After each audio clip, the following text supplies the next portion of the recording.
Okay, let's jump right in. Welcome to The Explainer. Today we're taking a deep dive into something a little unnerving. We are going on a descent into the unknown. We're going to explore a truly fascinating and honestly pretty terrifying aspect of the human psyche, how we actually process our deepest fears. We'll be tracing this idea across a totally wild mix of sources. We've got chilling real-life unsolved mysteries, societal warnings of total collapse, and we'll even venture into the absolute bleakest corners of speculative analog horror and psychological fiction. By mapping out these stories, we're going to see exactly what happens when the safe, predictable world we all know just literally drops out from right beneath our feet. So picture this for a second. Imagine you've survived what you absolutely believe is the end of the world. You're locked away in an underground bunker, totally isolated. And then out of nowhere, you hear a voice you don't recognize say this exact quote. "You're the last one. It wasn't supposed to happen like this." Gives you chills, right? We're going to get into the origin of that deeply unsettling line from the short film Last Man a little later on. But I really wanted to put it right here at the start because it just plunges you straight into the atmosphere we're dealing with today. It perfectly nails that unpredictable, gut-wrenching dread of realizing you are fundamentally not in control. Section 1, Last Seen on Camera. Now, before we get into the fictional horrors, we kind of have to acknowledge the unknown hiding in our own everyday lives. We've got this deeply unsettling timeline that maps out digital breadcrumbs leading straight into a void. This tracks the eerie final night of 20-year-old Spencer Mugford and his friend Sophia McKenna. At 1 a.m., they're in great spirits, right? Paddling a mastless sailboat out toward a lighthouse, posting normal videos on Snapchat. By 2 a.m., there's a final photo right in front of the lighthouse. But then, look at what happens next. Between 2:05 and 2:09 a.m., a frantic flurry of unanswered calls go out to Sophia's mom from Spencer's phone.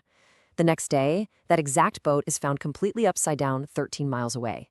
Spencer's body was eventually recovered, but Sophia, she vanished without a trace. It's a stark, sobering reminder of how fast a totally normal, documented night out can just dissolve into an unsolved abyss. And you know, sometimes the breadcrumbs don't even stop, but the person still vanishes anyway. Take the completely bizarre case of Patricia Meehan from back in 1989. After crashing her car while driving the wrong way down a dark Montana road, she literally climbed out, stared completely blankly at the other driver, hopped a fence, and just walked off into the night. But here is the wildest part. There were over 100 unconfirmed sightings of her reported all across the country after that. Yet she somehow managed to completely outpace the authorities. The only definitive clue left behind was an undeveloped roll of film in her camera, which held this haunting, vacant self-portrait taken right before she disappeared. I mean, it's the ultimate ghost story, except it actually happened. Section 2. Preparing for collapse. Okay, so shifting gears from individual disappearances over to massive, broad societal anxieties. The core of this next warning hinges on one staggering number, 300%. The speaker in our source material neutrally breaks down historical data to frame a really intense economic warning. They point back to the 1973 crisis, highlighting that a mere 7% supply shock in oil caused prices to absolutely skyrocket by 300%. That tanked the stock market and spiked inflation like crazy. So the speaker uses that historical baseline to impartially warn the audience about what a 15 to 20% supply shock could do to our modern world today. Basically, they're urging people to brace for a profound systemic disruption. And to cope with this forecasted storm, the speaker contrasts two very different ideological approaches. First, you have what they call the Jonah approach, which is essentially burying your head in the sand. You're sleeping in denial while actively running from responsibility and reality. On the flip side is the Jesus approach, which represents proactive preparedness. The whole idea here is that by taking practical, physical steps, like, say, stockpiling food and securing basic resources, and combining that with unwavering faith, a person can sleep in perfect peace, even when the world outside is literally falling apart. It's a super fascinating look at how structured preparedness acts almost like a psychological shield against those unseen, looming dangers. Section 3, Procedural Panic. Right, so what actually happens when that massive systemic collapse finally hits? Well, we step straight into the realm of speculative analog horror. Walk with me through these fictional but incredibly terrifying emergency instructions for a virus called SIV-24. Just look at how fast this escalates. Step 1 is standard enough, right? Go home, lock the doors, stay indoors. Step 2, isolate your infected family members.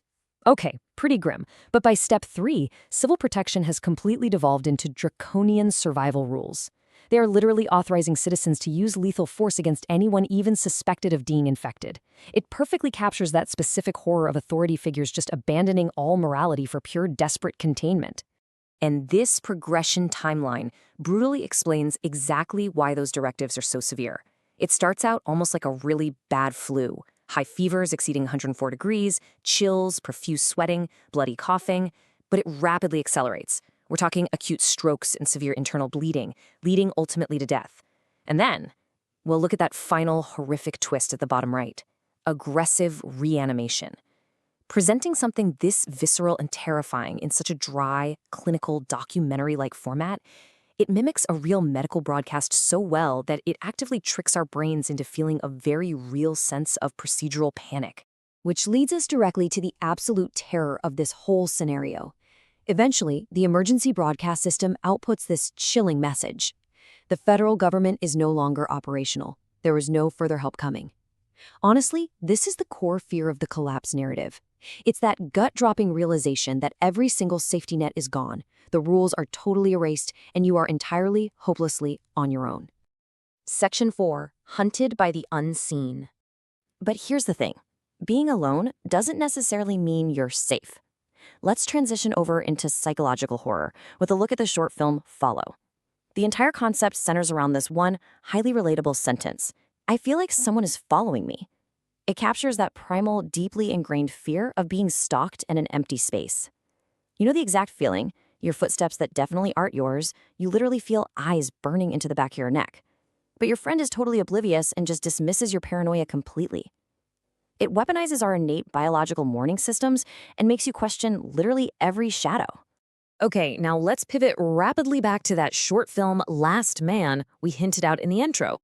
So this guy survives the end of the world in his bunker, absolutely convinced he's the last person on Earth. But then, an unseen figure steps out of the shadows and just calmly drops this line, "I've been here the whole time."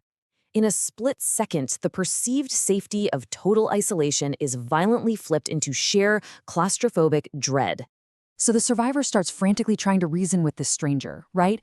Pitching the idea that they can team up, survive, maybe rebuild society together. But the twist hits like a freight train.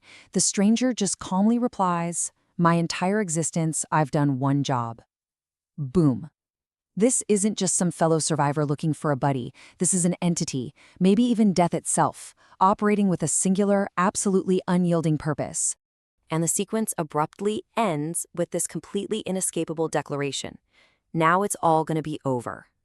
Despite the survivor desperately begging to run, to hide, just trying to prolong the inevitable, the entity fulfills its mandate. It is a flawless visualization of the inescapable nature of our darkest fears.